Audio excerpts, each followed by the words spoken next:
Je vais faire un crocodile. Non, c'est plus. Ça plaît toujours, surtout en sac à main. Voilà. Et comme ça, après, je peux faire un truc avec de la couleur. Pas du bleu, non. Un truc un petit peu... Rose? Oh non, c'est trop girly. Bah, c'est bien girly. Oui, mais non. Bleu? Non, un bleu nuit, un marine, un truc comme ça. Un Bleu truc... marine. Oui, non, je vais le faire sombre. Mais pourquoi ça? Parce que ça permet de mettre en valeur la clarté. On va pas faire un crocodile, on va faire un cocodile. Parce que comme c'est pour Chanel, on va faire un faux crocodile, mais qui est encore plus beau que le vrai, parce que d'abord, il n'est pas avec un animal qu'on a tué. Il est beaucoup plus précieux parce qu'il est fait avec des paillettes, des perles et puis la main humaine. Et on donne, c'est un détournement esthétique. On croit que c'est un crocodile, mais c'est pas un crocodile. Voilà.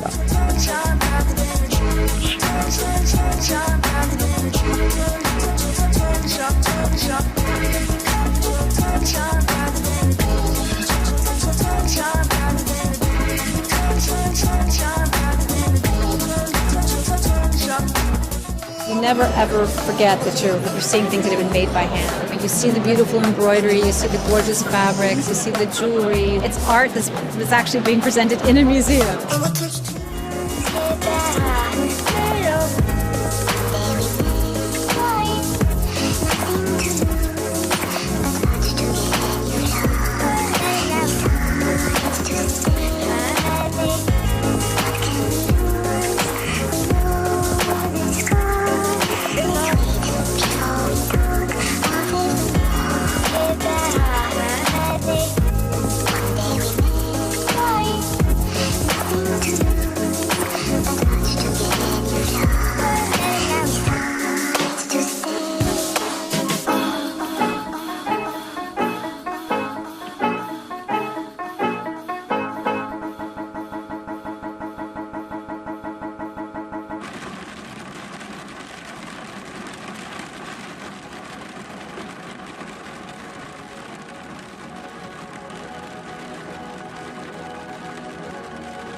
Alors, l'histoire de Lesage, elle commence au 19e siècle, au moment de Charles Frederick Worth, le premier grand couturier. Et la maison a été créée à ce moment-là par la maison Michonnet. Et les parents de Monsieur Lesage, Albert et Marie-Louise Lesage, ont racheté cette entreprise en 1924. La maman de Monsieur Lesage s'appelait Marie-Louise, elle travaillait pour Madeleine Vionnet. Et son père, Albert, était un dessinateur de broderie. À eux deux, ils ont fait la continuité de la maison Michonnet en brodant au début pour Madeleine Vionnet, puisque Marie-Louise travaillait chez Madeleine Vionnet. Et puis également pour Elsa Schiaparelli, la grande prêtresse de la mode surréaliste. Et ça a été une aventure créative à l'époque absolument incroyable. Et François Lesage arrive dans les années 50 pour succéder à ses parents. Il revient des États-Unis où il avait proposé des broderies pour les plus grandes maisons de cinéma de Hollywood. Et il va donc continuer cette aventure créative, surtout en travaillant avec Yves Saint Laurent pendant 44 années, puis Christian Lacroix d'ailleurs je devrais dire, et bien sûr Karl Lagerfeld en 1983 pour Chanel. Et sans discontinuer jusqu'à aujourd'hui. Moi je suis arrivé en 2011, le 1er décembre 2011, pour continuer cette aventure et succéder à François Lesage, qui nous a malheureusement quittés depuis.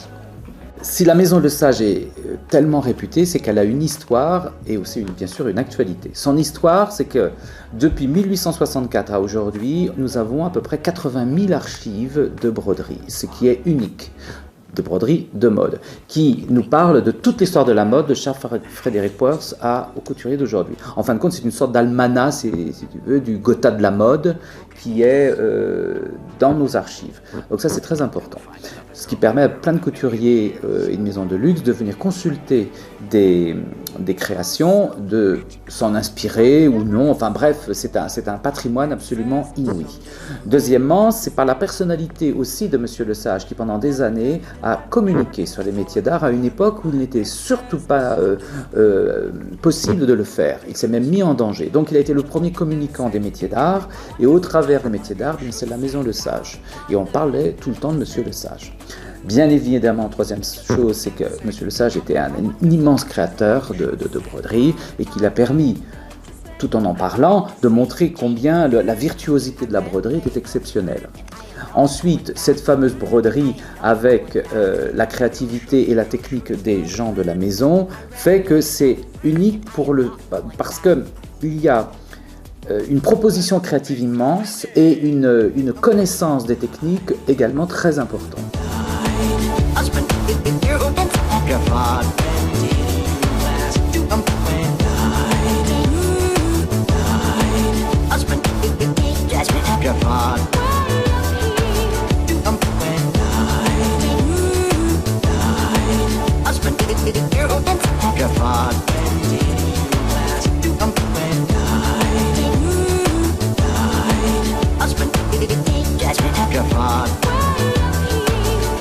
There's this girl. I've never Fun, that says someday a boo. It's not time in my life without you. I've never Fun, that says. Comme se plaisait à dire M. Lesage, la broderie c'est le deuxième plus vieux métier du monde. Ça veut dire que la broderie, elle a commencé dans l'Antiquité. Elle a pris un essor au Moyen-Âge en France, avec la broderie blanche, et ensuite, avec l'apport et des croisades et des échanges commerciaux, la broderie d'or est arrivée en France et s'est cristallisée au moment de la Renaissance, puisqu'elle est arrivée pendant les croisades. Et ensuite, Marco Polo et ses voyages, la broderie de Chine est arrivée aussi chez nous. Bref, tout ça s'est fait par le temps, les voyages et la mixité des cultures. Ça a été organisé par Colbert sous Louis XIV et vraiment tout à fait développé économiquement depuis cette époque. C'est très important de dire ça parce que on comprend pourquoi il y a cette spécificité de la culture de la broderie française qui est finalement, à l'image de la France, une mixité culturelle qui a fait que on a créé une nouvelle culture de broderie. C'est l'apport de toutes ces différents courants qui fait que la broderie française est pluridisciplinaire et avec une palette immense de techniques et de goûts. Alors moderniser, en fin de compte, si la broderie elle existe encore aujourd'hui, c'est parce qu'à chaque saison, à chaque époque plus exactement, elle a su se renouveler, correspondre à son époque. Aujourd'hui, on n'est pas plus moderne qu'autrefois, je pense, sauf que notre actualité mondiale nous montre qu'il y a des bouleversements culturels et technologiques d'ailleurs, qui font que nous sommes forcément en capillarité avec cela. Et moi, ce que je trouve intéressant, c'est d'utiliser les nouvelles technologies, les imprimantes 3D par exemple, ou du laser, ou je ne sais trop quoi, avec la technique classique de la broderie, une des techniques classiques de la broderie, le lunéville ou l'aiguille. Parce que cette tradition qui est absolument extraordinaire et immuable doit aussi évoluer et correspondre à l'ère du temps et de créer, il me semble, quelque chose comme une sorte d'oxymore, des choses qui ne vont pas ensemble mais qui forment une nouvelle esthétique. Donc, entre les techniques traditionnelles de lunéville, d'aiguille, on prend tout ce qui peut être adaptable pour la broderie. Et entre autres, les imprimantes 3D sont quelque chose de très très intéressant et important. Pour Chanel, on a fait il y a quelque temps des tailleurs entiers en imprimante 3D entièrement rebrodés à la main. On a fait aussi des camélias, par exemple, ça c'est de l'imprimante 3D mélangée avec de la broderie classique. Bon, c'est juste un exemple. Il y a aussi, il nous arrive d'utiliser des découpes laser, mais ça, bon, c'est pas fondamentalement nouveau, mais c'est quand même pas une technique du 19e siècle, on est bien d'accord. Hein. Qu'est-ce que je pourrais dire? Les computers, enfin les ordinateurs nous sont d'une grande utilité pour l'élaboration du dessin technique. Au départ, on le fait à la main parce que toute cette poésie vient aussi du fait qu'il y a un dessin fait à la main, mais il est ensuite interprété par l'ordinateur pour par exemple les multiplications, la production du prêt-à-porter, des choses comme ça. C'est un outil tout à fait indispensable aujourd'hui qui nous permet de gagner beaucoup de temps d'ailleurs.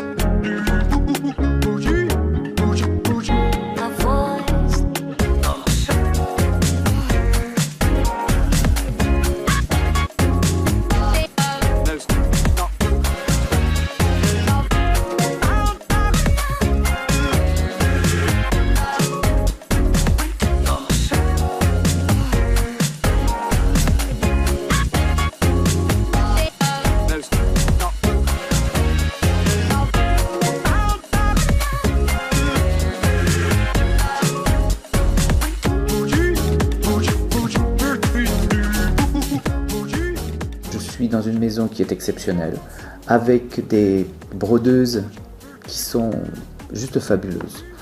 Moi, je suis tombé amoureux d'elles, mais c'est vrai parce qu'elles sont... Ce métier est profondément humain. Elles le sont au-delà du possible, elles sont passionnées, elles aiment merveilleusement leur métier. Dès qu'on dit une chose, elles sont prêtes à rebondir. Ok, on y va, c'est partant, c'est dynamique, c'est l'expression d'une véritable passion. Et au-delà de tout ce que peut représenter le sage, c'est-à-dire cette image fabuleuse et très, comment dirais-je, forte de la broderie française. Les archives qui sont hallucinantes de beauté.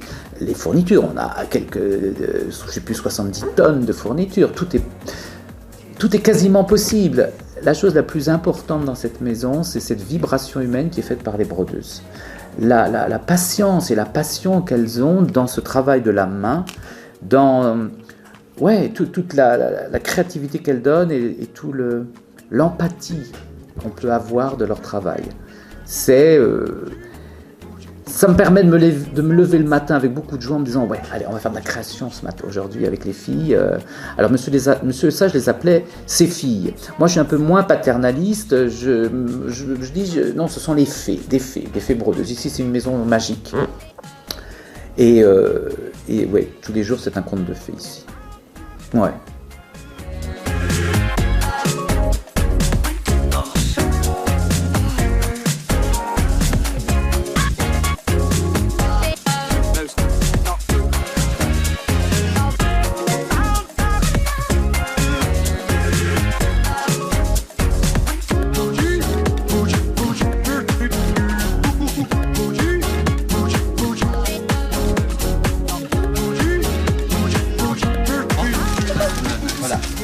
Ça, on dit que ça c'est un bout de tissu de la robe. Ouais. Hein. Le dessin est fait, il est poncé, il est piqué, on met des poids pour pas que ça bouge, ça fait très vite de l'edge. Et bon, allez, logiquement, hop là, le miracle. On met un peu de vapeur, enfin de alcool, et les brodeuses qui sont dans la...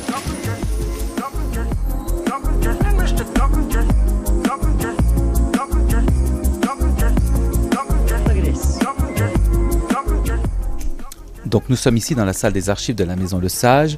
Il y a à peu près 80 000 archives qui déroulent l'histoire de la mode au gré de toutes ces broderies. Les premières sont de 1864 à aujourd'hui, parce que lorsque nous disons archives, toute création, même faite il y a 5 minutes, sont rangées ici, on va dire.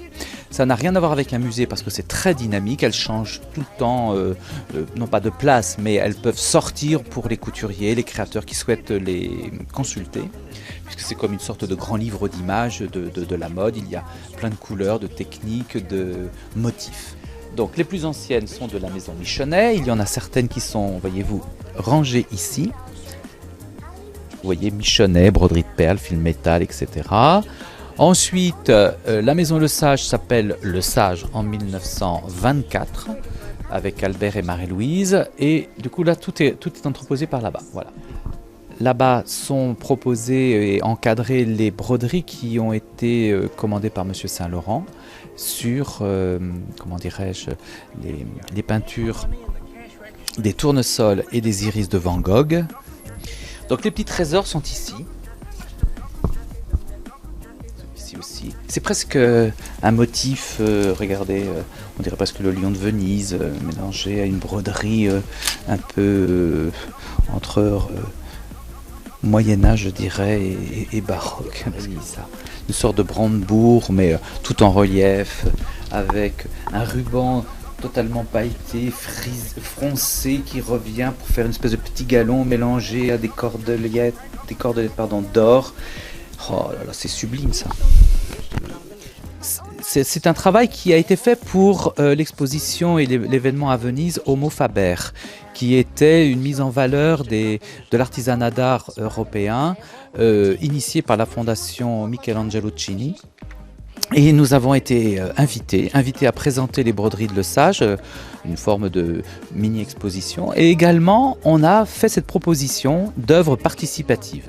Alors, L'œuvre participative, c'est le fait que les visiteurs qui venaient broder un petit élément de broderie. Alors pour ce faire, moi j'ai imaginé de faire quelque chose qui soit puisque c'était dans le cadre de la Biennale d'architecture de Venise, donc architecture, que ça parle de Venise, que ce soit aussi un peu Chanel, que ce soit le Sage. Donc finalement, voilà, le plan de Venise correspondait bien à cela. On pourrait imaginer une déambulation de Mademoiselle Chanel avec Miss Yassert lorsqu'elle est allée à Venise et tout brodé par le Sage. Donc, si on regarde avec un peu d'attention, il y a beaucoup d'éléments qui ont été brodés bien évidemment par le Sage, mais les personnes qui venaient, qui ne savaient pas broder, on leur donnait un petit kit de broderie avec des petites paillettes, des petites perles pour faire des petites maisons. Alors toute la distribution était déjà prévue parce que les lignes, les petits carrés de fil qui nous donnaient la zone existaient, mais il fallait mettre d'une manière un peu empirique ces éléments.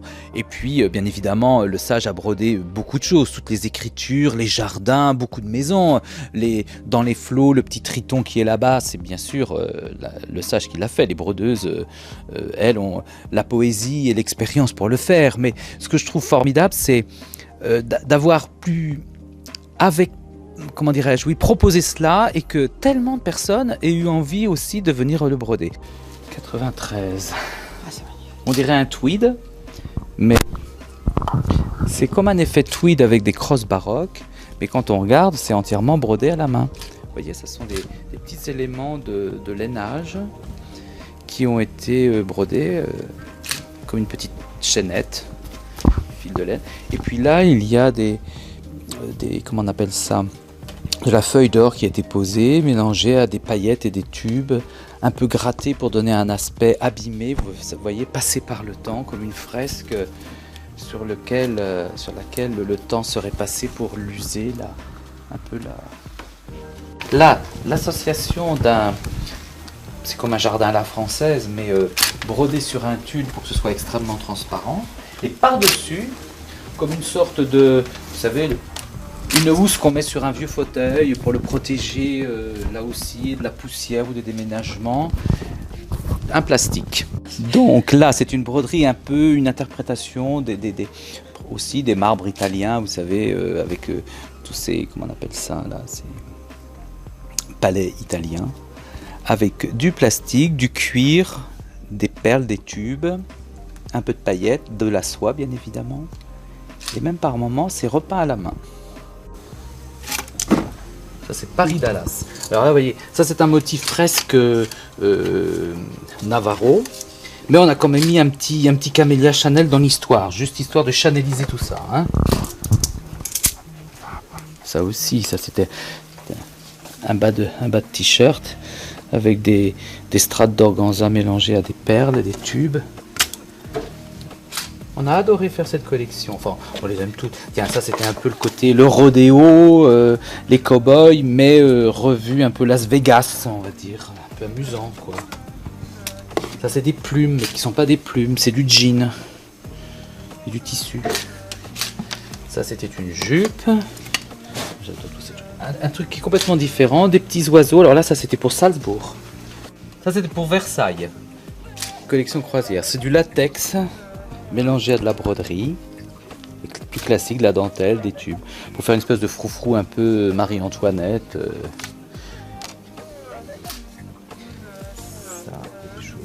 Ça c'était pour l'Italie, Rome. On a fait des pâtes italiennes, donc un peu des raviolis Chanel avec des perles. Parce qu'il faut un peu d'humour quand même. Ça c'est une grande collection baroque, c'est autre chose.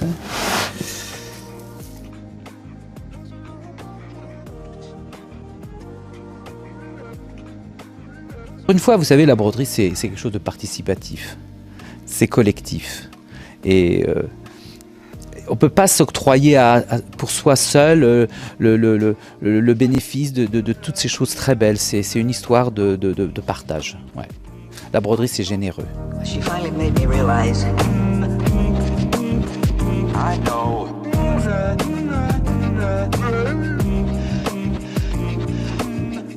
She finally made me realize